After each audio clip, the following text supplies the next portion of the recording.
Magandang araw, ako si Luis Catin L. Samudio at ngayong araw, pag-uusapan natin ang isang napakahalagang isyu, ang pagtatanggol ng ating teritoryo bilang isang Pilipino.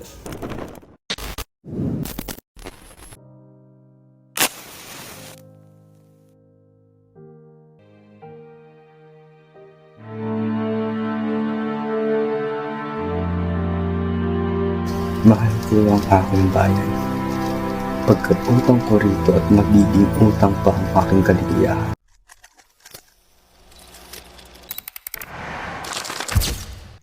Bilang mamayan ng Pilipinas, tungkulin nating ipagtanggol at pahalagahan ang ating mga teritoryo tulad ng West Philippine Sea, Sabah at Spratly Islands.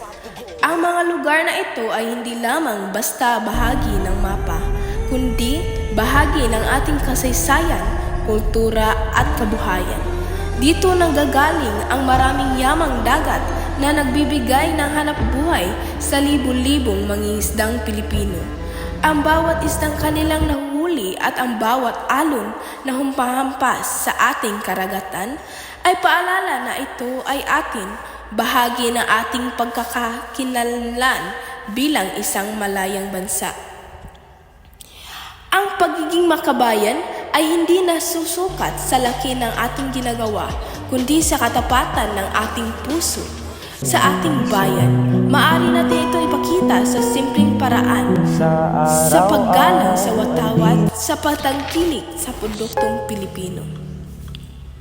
Sa huli, ang Pilipinas ay tahanan natin at ang tunay na Pilipino ay hindi lamang nakikinig o nanonood sa mga isyong pambansa, kundi nakikibahagi at kumikilos para sa kapakanan ng bayan.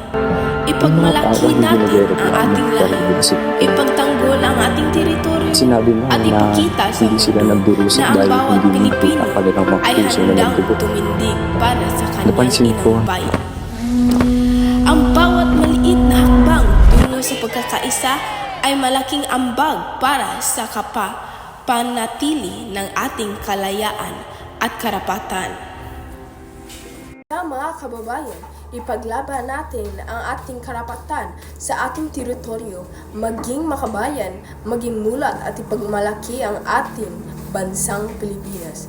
Maraming salamat at mabuhay ang Pilipinas.